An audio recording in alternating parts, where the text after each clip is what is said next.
Hello students, आज हम gaseous state का नेक्स्ट लेक्चर स्टार्ट करते हैं। आज का टॉपिक है मॉलिक्यूलर वेलोसिटीज़ अर्थात आणविक वेग।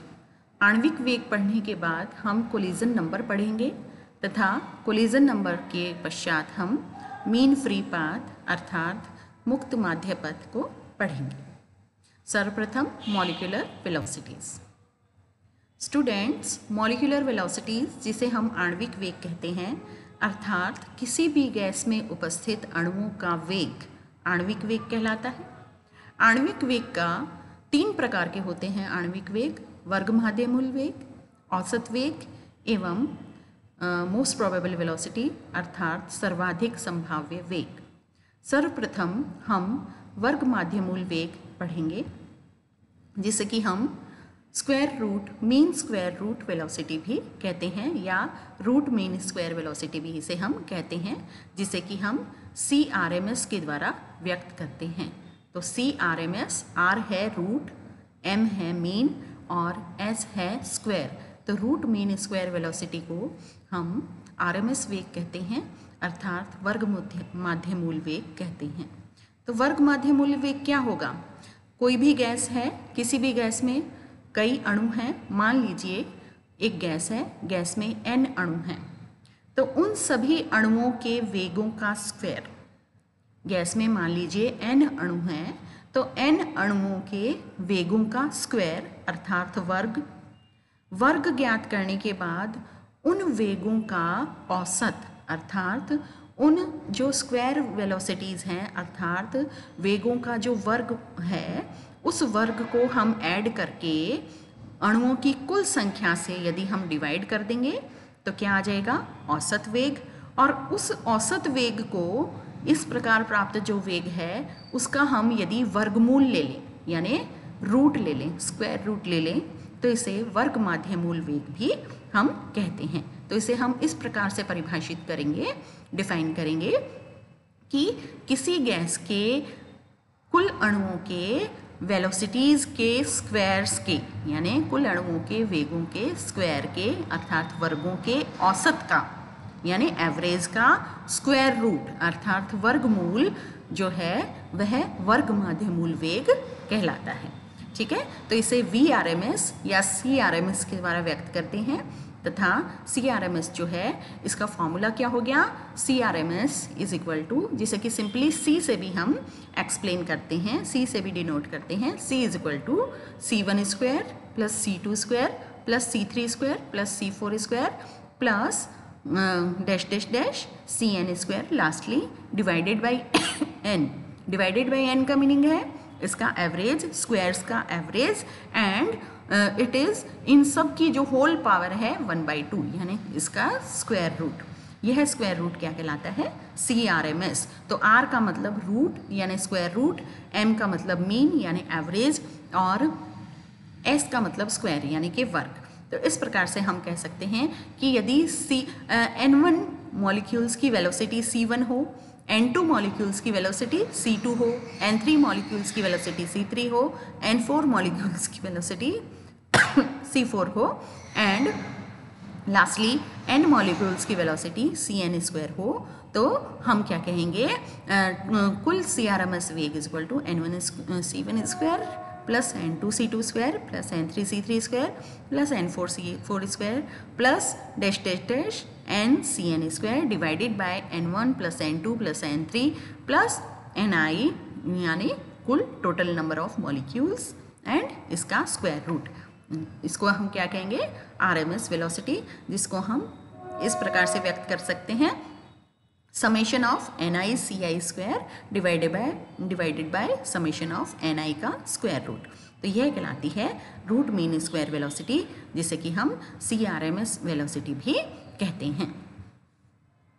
नेक्स्ट वेलोसिटी आती है एवरेज वेलोसिटी, जिसे हम औसत वेग कहते हैं।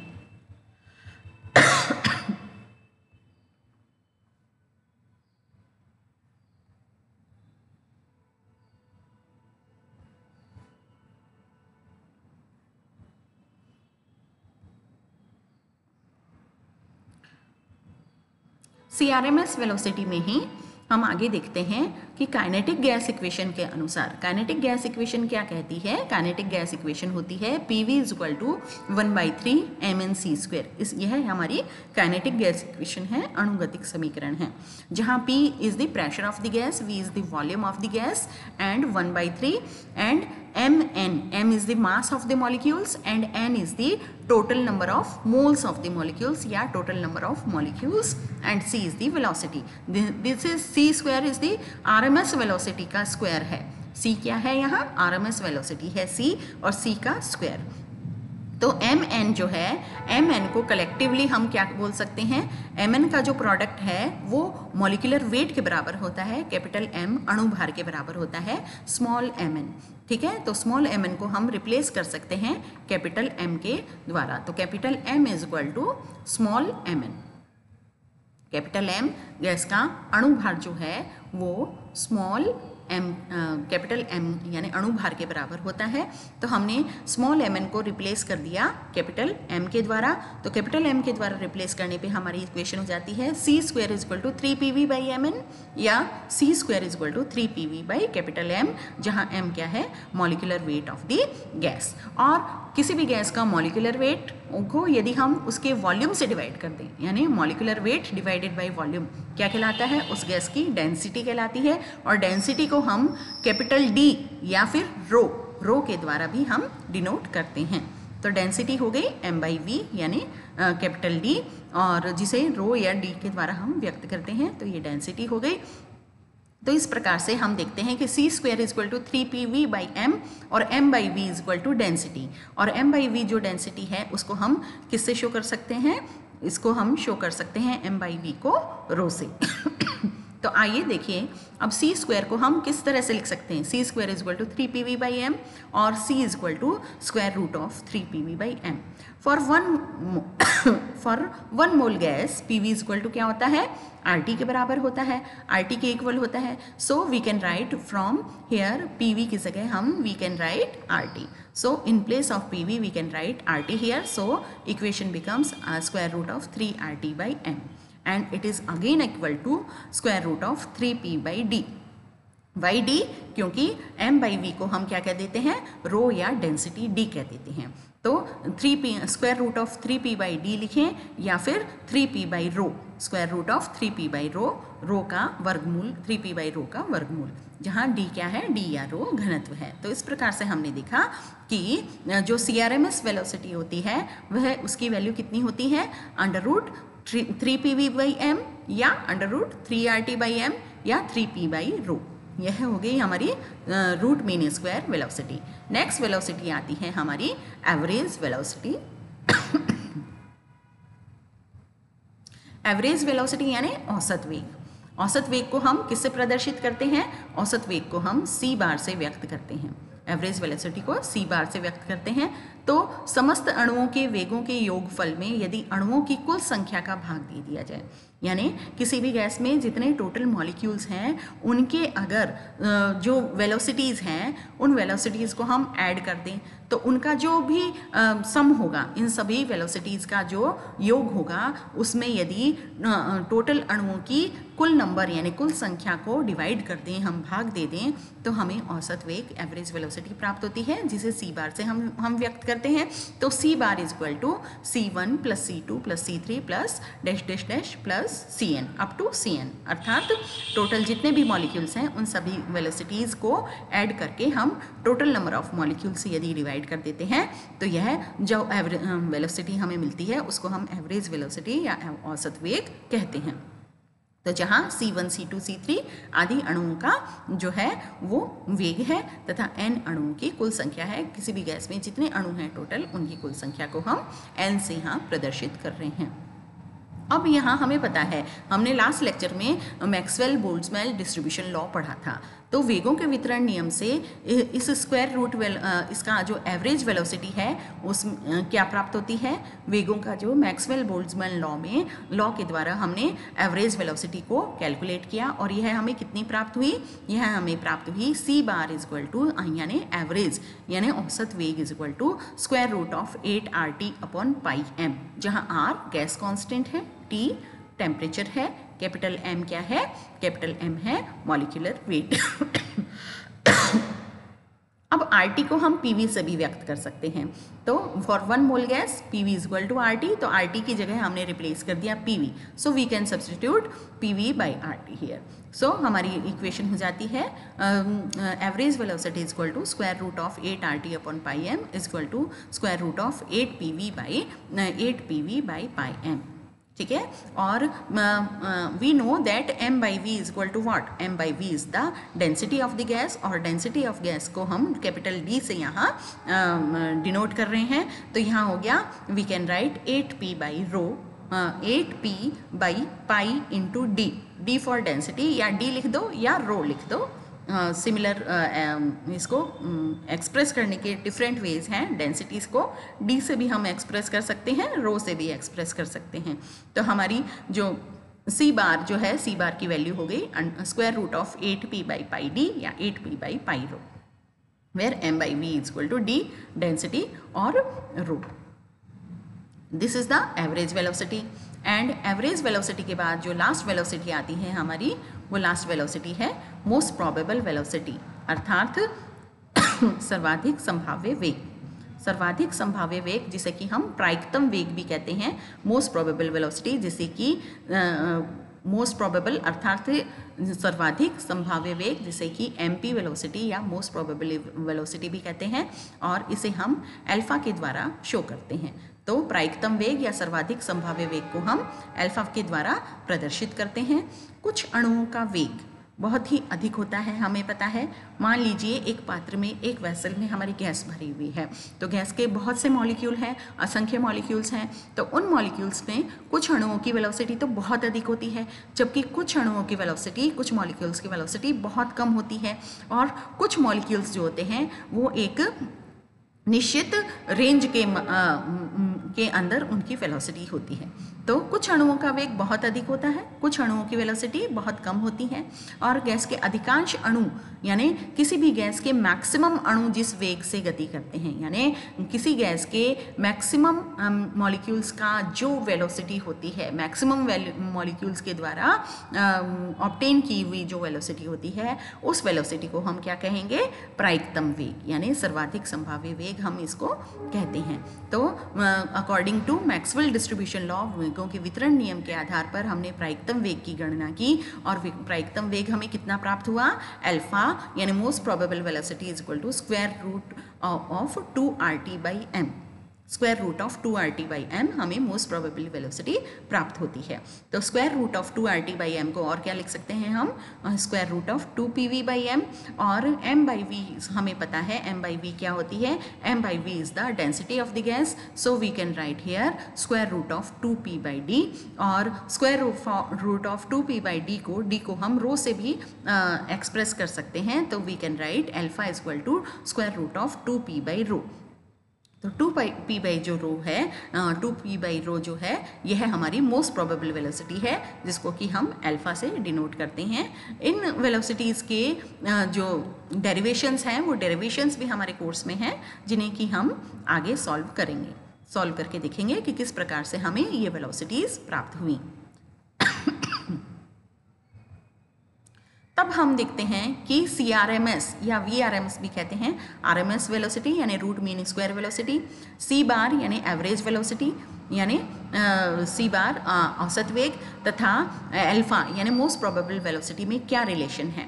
हमें पता है कि CRMS जो था वो कितना था? CRMS था √3RT बाई m था CRMS, और C बार था √8RT अपॉन पाई m, और अल्फा था √2RT बाई m।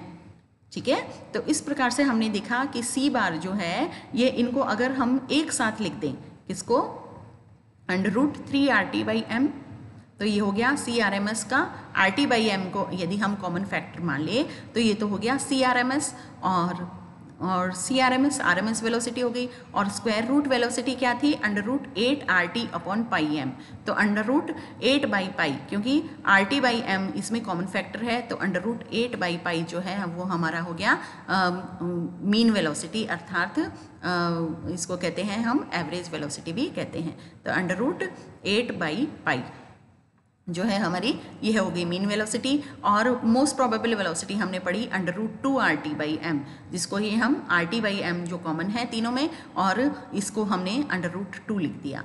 तो हमारी तीनों वेलोसिटीज़ में इस प्रकार से हमें जो है एक रिलेशन मिल गया कि √3 RT/m ये हो गया RMS value, CRMS value, √8 RT/πm यानी √8/π जो है यह हो गया हमारी एवरेज वेलोसिटी, और √2 RT/m जो हो गई ये हमारी हो गई वो मोस्ट प्रोबेबल वेलोसिटी। और इन सब में कॉमन फैक्टर क्या रहा? कॉमन रहा RT/m, जिसको कि हमने यहाँ कैंसिल आउट कर दिया। कॉमन क्या रहा? RT/m, जिसको कि हमने √RT/m जिसको कि हमने कैंसिल कर दिया। तो ये हमारा जो है ये वैल्यूज़ जो है हमें कॉमनली इस तरह से प्राप्त हो गई। तो √RT/m जो है इन तीनों में कॉमन है, तो इसको हमने कॉमनली कैंसिल आउट कर दिया और हमारे पास क्या बचा?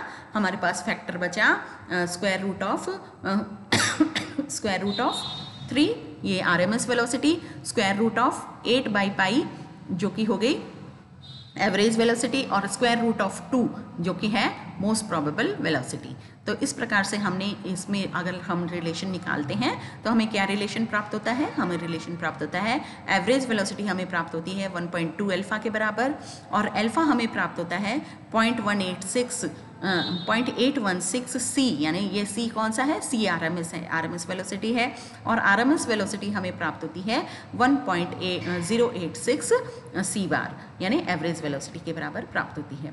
तो यदि हम इन वेलोसिटीज़ को ड्रॉ करें फ्रैक्शन ऑफ मॉलिक्यूल्स और वेलोसिटी के ग्राफ पर, यानी हमने y एक्सिस पे ले लिया फ्रैक्शन ऑफ मॉलिक्यूल्स, या फिर प्रोबेबिलिटी भी जिसे हम कहते हैं प्रोबेबिलिटी p, यानी उन अणुओं का फ्रैक्शन, उन नंबर ऑफ मॉलिक्यूल्स की संख्या जो कि जिनका जो वेग है c से C+dc रेंज के बीच में है ना, जिनके वेग c से C+dc रेंज के मध्य है, तो उन अणुओं के फ्रैक्शन को हम y एक्सिस पे ले लेते हैं, जिसे हम प्रोबेबिलिटी p भी कहते हैं, तथा x एक्सिस पे हमने वेलोसिटी v ले ली। x एक्सिस पे हमने वेलोसिटी v ले ली, y एक्सिस पे हमने उन अणुओं का फ्रैक्शन या उन अणुओं का टोटल नंबर ऑफ मॉलिक्यूल्स को ले लिया जिनका वेग c से C+dc रेंज में है। और यदि हम इनको प्लॉट करते हैं मैक्सवेल डिस्ट्रीब्यूशन लॉ के अकॉर्डिंग, तो हमें कुछ इस प्रकार का प्लॉट जो है यह प्राप्त होता है। और इस प्लॉट का जो एपेक्स है अर्थात शीर्ष है, शीर्ष जो है एपेक्स, ये मोस्ट प्रोबेबल वेलोसिटी यानी अधिकतम मॉलिक्यूल, ये देखिए यहाँ जो है ये अल्फा जो है ये मैक्सिमम पी को बता रहा है। अल्फा किसको बता रहा है? मैक्सिमम पी को बता रहा है। तो पी की वैल्यू मैक्सिमम यानी अणुओं के अंश की अधिकतम वैल्यू, अधिकतम मान जो है ये अल्फा को बता रहा है। तो किसी भी गैस के मैक्सिमम मॉलिक्यूल्स जिस वेग को रखते हैं उन या मैक्सिमम मॉलिक्यूल्स का जो वेग होता है उसे मोस्ट प्रोबेबल वेलोसिटी कहते हैं। तो यह तो है अल्फा, क्योंकि यहाँ number of molecules maximum show कर रहा है, और जो एवरेज वेलोसिटी है वह इसके थोड़ा सा निकट हमें प्राप्त होती है। यह जो वैल्यू है यह एवरेज वेलोसिटी की c बार की वैल्यू है, और इससे भी थोड़ा नीचे की तरफ लोअर साइड में हमें रूट मीन स्क्वायर वेलोसिटी की वैल्यू प्राप्त होती है। यानी ऐसे अणुओं की संख्या जिनका वेग रूट मीन स्क्वायर वेलोसिटी के बराबर है यह सबसे कम है, और फिर उनसे ज़्यादा अणु एवरेज वेलोसिटी रखते हैं। ज़्यादा अणुओं की संख्या एवरेज वेलोसिटी, अणुओं की संख्या ज़्यादा वेलोसिटी रखती है, और सबसे ज़्यादा अणु जो होते हैं उनका जो वेग होता है वो सर्वाधिक संभाव्य वेग यानी मोस्ट प्रोबेबल वेलोसिटी कहलाता है। तो इस प्रकार से आज हमने पढ़ा अणुओं के वेगों के बारे में कि अणु जो होते हैं, मॉलिक्यूल्स होते हैं, गैस के जो मॉलिक्यूल्स होते हैं उनकी वेलोसिटी 3 टाइप्स की होती है, root mean square velocity, average velocity और मोस्ट प्रोबेबल वेलोसिटी। और इनकी वैल्यूज़ क्या होती हैं इनको आज हमने पढ़ा। आज का हमारा लेक्चर यहीं समाप्त होता है। धन्यवाद।